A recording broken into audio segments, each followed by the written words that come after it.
The hardest one for me, honestly, the hardest one, she goes down to the reliquary. She turns her head. Sydney stands up, and then there's a woman behind her. I mean, that was the hardest. That was by far the hardest one. And you're on set, and you think it's scary, and you're like, is this going to cut? And then the take that you thought was scary, you end up using the part of the flubbed take because the reaction is sharper. And it's that whole balance of like, when you reveal the thing that scares you, when you have the sting, which can't be on it, has to be a few frames late, and then you have to cut to the reaction right away, and then it works.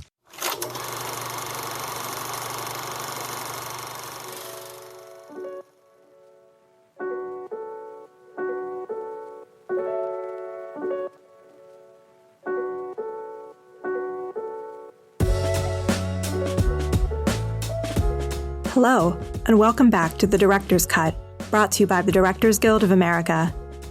In this episode, a woman joins an illustrious convent with hidden secrets in director Michael Mohan's horror film, Immaculate. The film tells the story of Cecelia, an American nun who is offered a new role at a picturesque convent in the Italian countryside. But once there, her dream assignment quickly turns into a living nightmare when she discovers her new home harbors a sinister secret and unspeakable horrors. In addition to Immaculate, Mohan's other directorial credits include the feature films The Voyeurs, Save the Date, and episodes of the series Everything Sucks. Following a screening of the film at the DGA Theater in Los Angeles, Mohan spoke with director Adam Robitel about filming Immaculate. Listen on for their spoiler-filled conversation.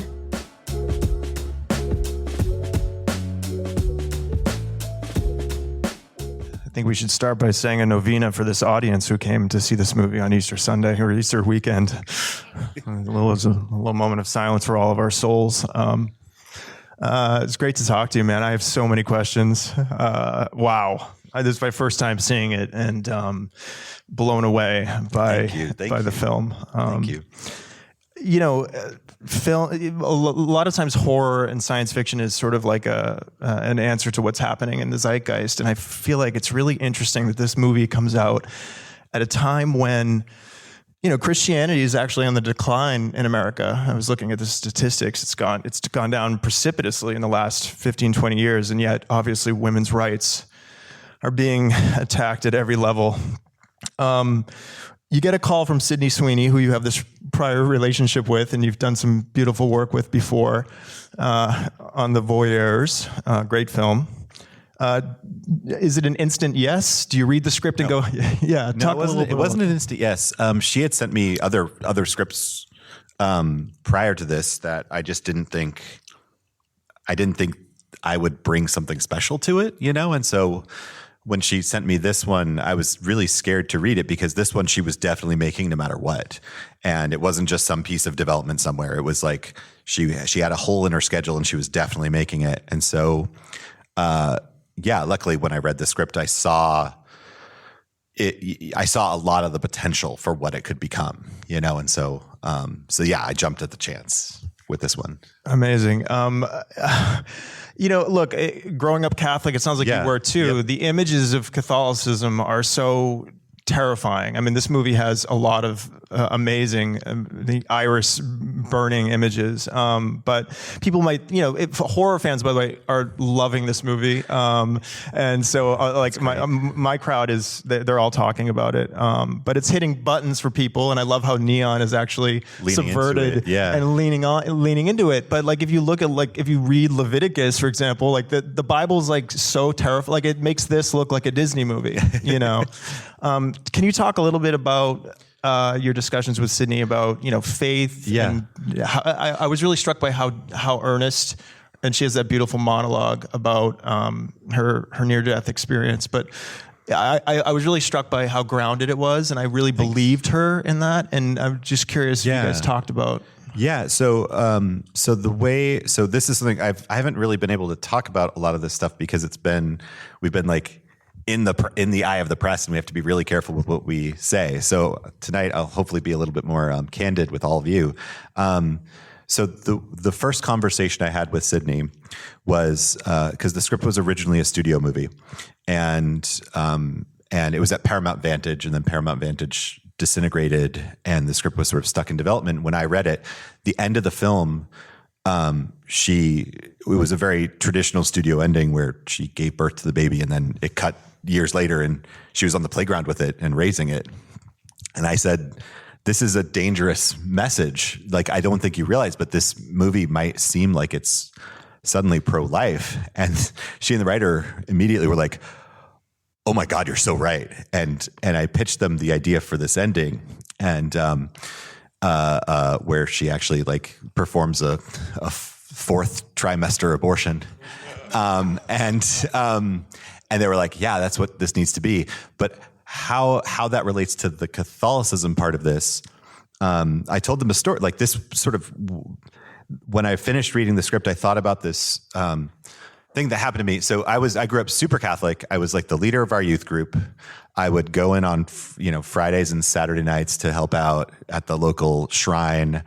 It was like an all-in kind of Catholic youth group where like we would bring in heavy metal records and tapes and burn them just in case there were satanic messages on them. Like this was something I believed in and lived. And it's powerful that someone's mind can be brought to do something that crazy. And at the same time, when I was 14, the pro-life, pro-choice debate was going on, especially in the church. And our pastor gave a pro-life sermon. And in the middle of it, my mom, who was like this meek, mild-mannered woman who worked as like the receptionist at the local college in one of the offices there, in the middle of it, she stood up and turned to us and said, "We're leaving." And we all got up, and this was in a town like 30 miles outside of where Spotlight eventually took place, but a small town. And everyone watched us leave the church because of like this silent protest. And when I shared that story, and then so basically I was like, and so this is why I want to get involved in this movie. I want this film to be my version of a protest sign, And I think it's amazing that Sydney is going to lend her essence to this message in this way. And so, and I want to be careful with how we do that because this is potentially could be a powerful tool to rally people, hopefully, or I don't know, or at least make people feel seen in some way. But, I told that was the story I told to them and I told to the producers and I told to the financiers. And I think they saw that I was coming from a place of, it was in me. Personal. It was in me. Yeah. That's fascinating. And it's a moving train. Did you make any changes to the script? Like, how did that process go? Yeah. So she wasn't a nun. So that was a change. That was the other change we made was we changed her from not being a nun to being a nun. Originally it was a typical past trauma situation where it's like she was a high school kid. Her parents died. She was then sent to like a religious school overseas and then chaos ensues. And I told Sydney, I was like, I think you can do anything, but I don't think audiences will buy you as a high school virgin because we've seen you have sex too much. And she was like, fair point. And I was like, I thought a nun would be really cool for her because she's so good at being quiet, and she's so good at, the end of the movie, which is where she goes crazy. And so I was just thinking like this would really utilize the full breadth of of her versatility, That's fascinating. I mean, even the way you open with her, I also have questions about like the atemporality because it almost feels like it's out of time on some level, like which I'm sure. Yeah, it's unfortunate. We had to have a cell phone.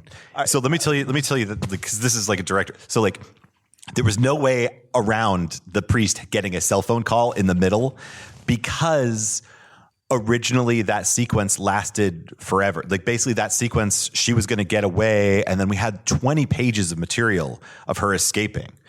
And I had to cut all of those because we didn't have the time or the budget to do it. And in doing so, the only solve was for him to get a phone call. And so for him to get a phone call, suddenly I needed that scene where she's getting picked up at the airport so that people can clock that it's present day, but people don't, it doesn't seem to land it's one of the flaws of the movie that I think is actually kind of okay. It feels kind of out of time, except then the cell phone comes up and you're like, what? Yeah, no, I love that it does feel like it could be. And the opening, I want to talk a little bit about those two immigration guys. Sure. Yeah, I thought that was just really a brilliant immediate way to sort of comment on the sort of the male gaze and sort of like this dichotomy. Because look, as Catholics, we're all sinners. You think about the trauma of growing up Catholic and how you're dirty and you have to repent. But with women, there's this other double standard too, the sort of virgin whore dichotomy. And even nuns, I was reading, like they're married to Christ, which is in of itself kind of icky. I don't know. But I just thought that was a great way to open, and them commenting on this young, beautiful girl who is, what a shame. Right. Yeah. So that came really late. We didn't write that scene until we were in the middle of production. We didn't know how we were going to introduce her character, because originally, the way to properly do it, if you had time and money, would be to show her here in the States, show all of the things that she talks about, like, oh, the priest reached out here. He showed. And so we had one version of the movie where there was a prologue set in the States where you see the origin of it. Then we wrote another version of it where she's on a train and she's arriving by train. And so a lot of the conversations that she's having is with a person that she's sharing this train cabin with. But the church in Italy controls all the train stations, and they didn't want us to film they wouldn't let us shoot there. So we then had to make this airport thing, and Andrew, the writer, he came up with that scene like 2 weeks before we shot it. And I actually, to be honest, I tried to cut it out of the movie. In my director's cut, it wasn't there, but all of the female members of the post team, they were like, this is more important than you think it is. You should really consider putting it in the movie. And I listened, and then so I put it back in the movie, and now I'm learning how important it is. Yeah. But I didn't even at the time I didn't realize how important it was. I mean, the whole thing is sort of really the negation of the patriarchy in a way, and I just thought it really sets it up nicely. Efficient. Yeah. Okay, we've got a lot of directors in the audience here too, so I'm going to get into some directing stuff, a little more minutia. How much prep did you have? And Italy, like, were you location scouting and then writing to location? Like, what was the prep? It was a mess. It was a real mess. So I read the script in August. 3 months later, I was touched down in Rome.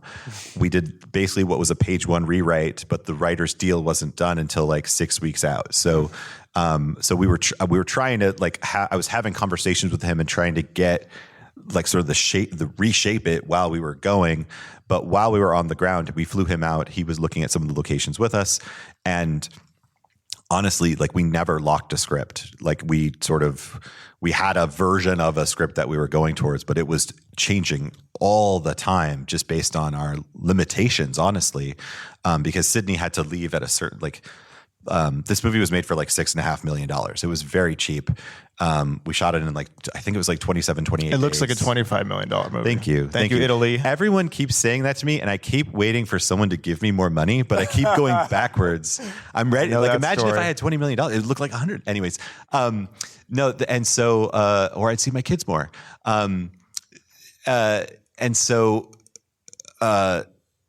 So we were constantly battling on the schedule because she had to be in Australia to shoot Anyone But You, which was a studio movie that she had to be there for. And so we were constantly trying to maximize what we had within the limitations that we had. You have your hero location, you only have it for so many times. So what can you split off? And then how can you find a creative way when something needs to be split off to make it seem like, how do you make use of that? Like, for instance, the bathhouse, that was one of the things where we couldn't shoot it in the main area. So we had to find another location. We found like an old abandoned horse stables. And I was like, what if this is a bathhouse and we build a tub here in the middle, and instead of where the horses get chained to, we'll add some like showers, and then it'll be kind of sensual, and that'll be like that, so it's like finding those opportunities where it's like, okay, everything's gone to shit. Now you have to shoot here, but wait, maybe this will be cool. That's why you're a director, man. You see a horse stall and you think sensual. Yes, exactly. the cinematography, the movie's beautiful. Thank you. Alicia, is that Elijah? Yeah, Elijah. Yeah. Amazing shooter and just such a talent. Night House obviously was amazing. Yeah. And talk a little bit about, did you get him early? Like he was my roommate in college. Really? So oh my God. Yeah. He was my roommate in college. And so we've just shot everything.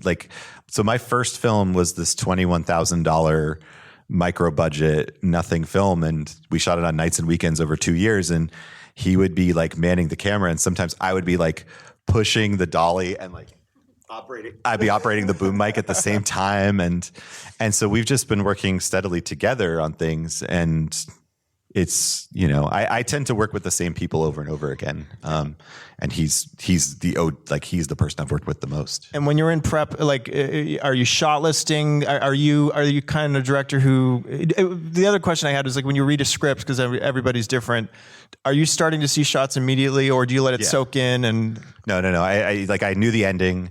I knew the Madonna thing. I was like, okay, these are two hero moments of the movie. Protect those with your life and work the script around them because those are the things that could be unique to this film that can't exist in any other movie. Whereas like the nuts and bolts of like, the bad things are happening at this convent. Like you can shoot that any number of ways and it'll be fine. So like that'll be something you tailor to the schedule, And so we tend to with every other movie we have shot listed the whole movie before we even start prep. You had asked me how many weeks I had. I was like 6 weeks, whatever the normal thing is. We typically go into prep already having shot listed, and then we tinker from there, obviously. But with this one, it was not that at all. Just the nature of the. And I know you said that this is your first horror movie. But I thought great crafting of scares and gags, and what went into like what was your hardest gag on this movie? I mean. It's funny. I tried to cut. This is another one where I tried to cut out more of them. Like the director's cut of this movie's 82 minutes without credits. The director's cut was like 3 minutes shorter. Hey man, I like that you're not precious. Well, I think it's like I think some of those jump scares. Look, in order to keep the ending, basically my flag was planted with the ending in terms of the politics, right? Where I'm just like, no one's going to fuck with the ending. No one's going to fuck with the song in the montage. I really wanted that song in the montage. And I was like, everything else is negotiable here. Cause Sydney's company is 50/50 Films and this is her baby. She's been trying to make this thing for 10 years. So I also feel like, this is her, we have to be equal partners here. And she likes jump scares. And so I'm like, okay, all right, I'll put them back in the movie. But that bird hitting the window, it's from every other movie. Like I'm according to like Cooper from Blumhouse, he's like, you're playing the hits, And so for this, because I'd never done it before, I was conservative. I was just like, I'm gonna do the best job I can. I'm not gonna do like you do all sorts of sleight of hand where you're like, look over here, no, look over here, no, look over here. Oh, it's back there. I like the hands coming out of the back of the wall though. That got me. That's the one where I'm like, okay, I'm gonna try to do like an Adam Robitel style jump scare here. I'm just doing the James Wan who's doing the exactly. Yeah, he's doing the changeling. It's like so it goes back and back and back. Yeah. But I mean, so for this, it was just like very simple, and I'm really excited for like if I do another one to be a little bit more thoughtful in terms of how they're constructed, because here they're a little bit more, I don't know. Sorry, I shouldn't be self-critical, should I? But I think I can do a better job. Look, there's something to be said. Sometimes when you get thrown into a blender like that, it's like you can be in development on a movie for 3 years, exactly, and have it not go. And so, but I hear you. And, but I was to answer your question, I like just studied other ones. The hardest one for me, honestly, is the one where she's like. She goes down to the reliquary. That's the area underneath the chapel. There's a woman that's praying prostrate on the ground. She turns her head. Sydney stands up, and then there's a woman behind her. I mean, that was the hardest. That was by far the hardest one because the timing of, well, you know how it is. It's so finicky, and you're on set, and you think it's scary, and you're like, is this going to cut? And then it ends up not being the take that you thought was scary. You end up using the part of the flubbed take because the reaction is sharper. Yeah. And it's that whole balance of like, when you reveal the thing that scares you, when you have the sting, which can't be on it has to be a few frames late, and then you have to cut to the reaction right away. and then it works. And that's you're letting them know how the sausage is made, my friend. We're gonna have a lot more competition now. Everybody's gonna be on Blumhouse movies. It's not rocket science, but it does take a lot of. It's finicky, you know. It's true. No, it is a magic trick. Talk a little bit about Italy because first of all, the incredible locations. I mean, I'm curious. So you're going through with Elijah, and are you? It's very naturalistic, and I like you punch into like some neon, some cool but for the most part, it's very painterly. And how is it lighting those big locations and the ancient place? It seems like. Yeah, I mean, some rooms were better than others. You know, we the cardinal's office where she does the interrogation scene, like that one was like it was perfect for the sunlight, whereas some of the other ones were a lot more challenging. I think the overall aesthetic for the film came once we found that location and we saw the location. We're like, oh, this isn't The Nun 2. This is Black Narcissus, and then going, okay, can we pull that off, and can we afford to do something that's this sort of more, a little bit more meticulous in terms of our lighting. But the crews in Rome they're so good and they're so they really care about their craft, and they're a little bit slower because of that. So we just decided to do less coverage in most of we're more deliberate with our coverage. Yeah. They need more espresso. That's interesting. Now, HOD, so you brought your cinematographer. Did you bring anybody else? Yeah, my production designer who I'd worked with a few times, and then I brought our AD as well. Oh, wow. Yeah, okay. We needed that. I'd worked in Montreal with a non-American AD, and it was not a good experience. And so now I will only travel if I can. That's so interesting because I always thought, overseas you want an AD who can speak the language but I can understand the cautionary tale. If you don't, the ADs, for people who don't know, it's like they either make or break the movie in a way, sets being run well or not.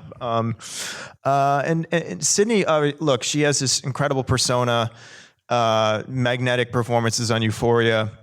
Does she come in and just had a full command of Cecelia, or was there times where you would, did she come to you with a moment of, is this feeling right? Or full command, full confidence, she'd been dreaming, even though we changed the character from a high school kid to a nun, she'd been dreaming about this story for 10 years. So she also has this very great, it's like a director's dream, because she basically she spends all of this time sitting in a room creating all of the character's core memories that aren't in the script. And then when she shows up, she's not drawing from her own. She doesn't want to draw from her own personal experience. She wants to draw from the character's experience.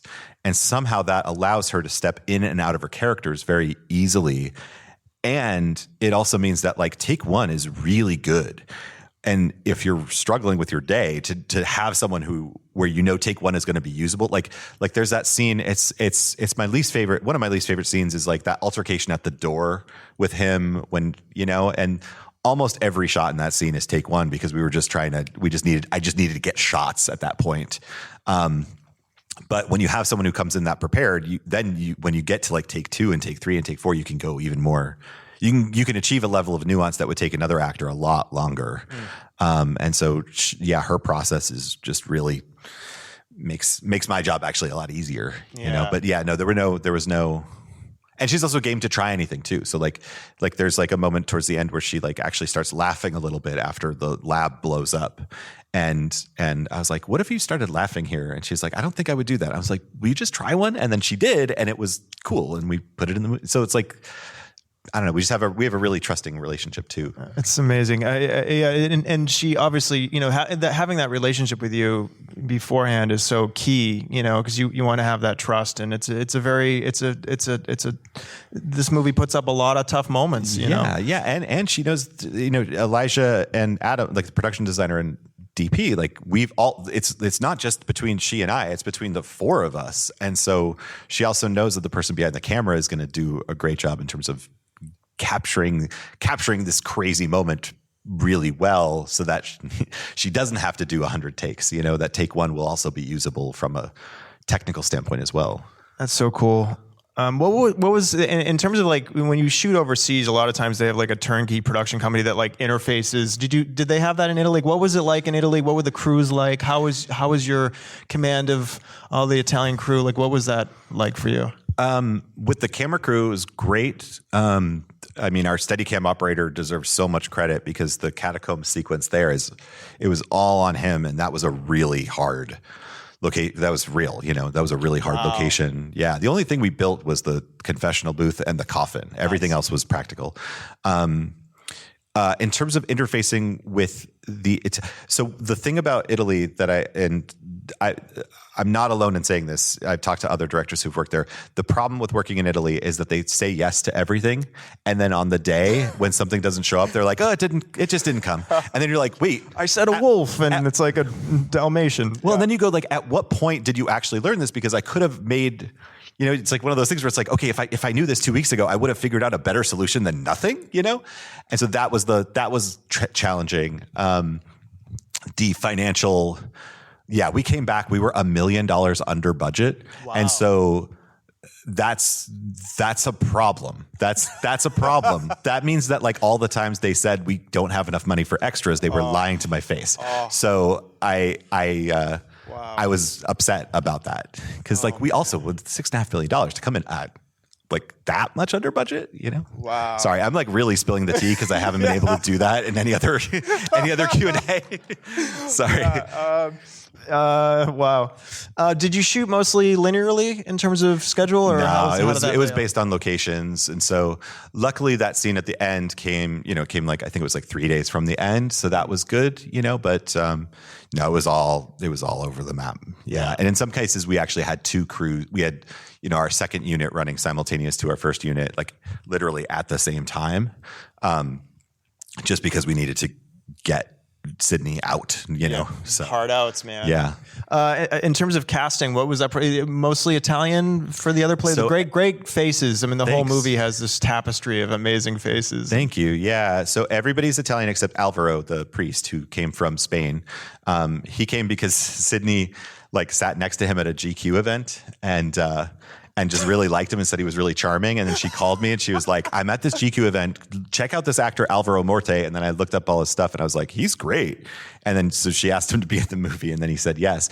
Everyone else came in through auditions and they were all just the best people we could find in Rome. In fact, Isabel, the young nun that has red hair, the kind of this is her first ever movie ever. This is her first, she's never even done a short film or a commercial. And it was like halfway through the shoot, she Googled who, cause she's not on social media. Halfway through the shoot, she Googled who Sydney was. And she was like, I'm cast opposite. This is, she's like, "Mike, do you know that people know who Sydney is?" I was like, yeah, they do. You're doing a great job. She's like, "I hope so." Oh my God. She actually lives in the convent. Yeah, exactly. Yeah. Wow. That's amazing. Oh man. And so let's just talk a little bit about, we have 5 minutes left. Post. So are you like most directors when you see your first cut, you want to climb under a rock and die, or what was the first assembly moment like for you? Not really. Because also my editor is someone who I've worked with since college. Right. So it's like, there's another shorthand there. I think the hardest thing about post with this film is that, not everybody knows watching a rough cut of a comedy or a drama or even an erotic thriller, you can understand how the film is going to play. But horror, as you know, it's so sound design dependent. And showing, and I learned the lesson that you need to do you just have to do all of your temp sound design, and it has to be really good, because otherwise people will pick at things that actually do work, but they don't know it doesn't. They don't know it works because you needed all the sound design. And that was like my number one mistake is we just, honestly, I should have done the director's cut in how many weeks do we get? 10 weeks? I should have done it in 8 and then done the last 2 weeks was just sound design. Cause that was a rookie move. Did anything change in the cut did you have any surprises, any reshoots at all? We didn't have the ability to do reshoots. No, I would love to. If I could someday, I'll go back and do some reshoots. No, I think the lot of it. The things that changed were them not making me, but them encouraging me to put things back into the movie that I had taken out. We obviously refining the jump scares after you play it for people and realizing, oh, okay, why does that not work? Okay, and fixing that. The biggest change was the drowning scene where Isabel shoves her under the water. That scene is something we spent more time on than anything else, honestly, because originally, I was trying to do Jack Hill there, where it's like just keep it in a medium wide shot. Except I was going to add, like, my spin on that was going to be like just a little slow creep and a slow push in, because Sydney can hold her breath for 3 minutes. I could do an unbroken take where she's also a mermaid. Everybody. I know, it's crazy. You heard it here first. But I wanted to do something where it's like this beautiful shot, but like she's under the water. You see, there's no oxygen down there. There's no like tanks or anything like that. And just play it in this oneer. But it fell flat. It was like it was like the biggest like whiff I made, and I realized the problem was you can't play pulse pounding music over something that is austerely filmed, because the instant you do that, it's like these don't match. The instant you strip it away, it didn't have the tension. It didn't have the like, hey, they're fighting, and so. On the day I had gotten all this safety coverage just in case, because in the back of my mind, I was like, something about this isn't working. Why don't you feel confident in this? So I got a bunch of other coverage just to cover my ass. And then that cover your ass coverage ended up being the scene because because the initial instinct didn't work. And so, yeah, it's a bummer to walk away. It's a bummer to walk away from a scene going like, the next time you have this grand idea, make sure you get safety shots. But I guess that's also just being a responsible director, right? Like, well, that dovetails into my last question. Yeah. Well, what's the biggest thing you learned through this battle, this movie, that you will take with you into the next project? And what's next for you? I don't know what's next. I would love to have a longer conversation with you about what to do now. No, I think the biggest takeaway for me is that I much prefer having a script that's done and going into production with a script that's done and being able to prepare that script. However, because this happens, like these types of movies happen where you have to miraculously whip things together and you're sort of like hoping for the best because everyone involved has their hearts in the right places, at least.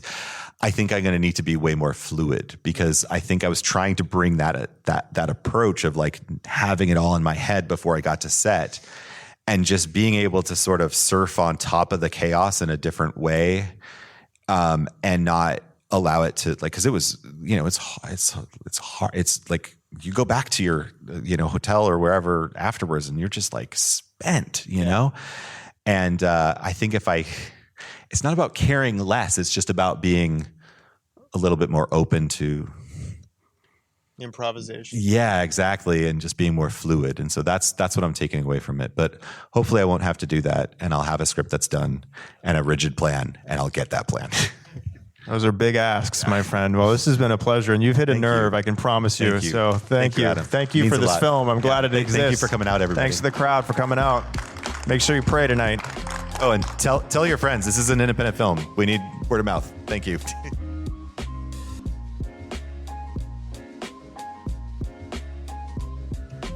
Thanks for listening to another DGA Q&A. The Director's Cut is available wherever you listen to podcasts. And please share, subscribe, rate, and review. We'd love to hear your feedback, and you can help fellow film buffs find the show. Thanks again for listening, and we'll see you next time. This podcast is produced by the Directors Guild of America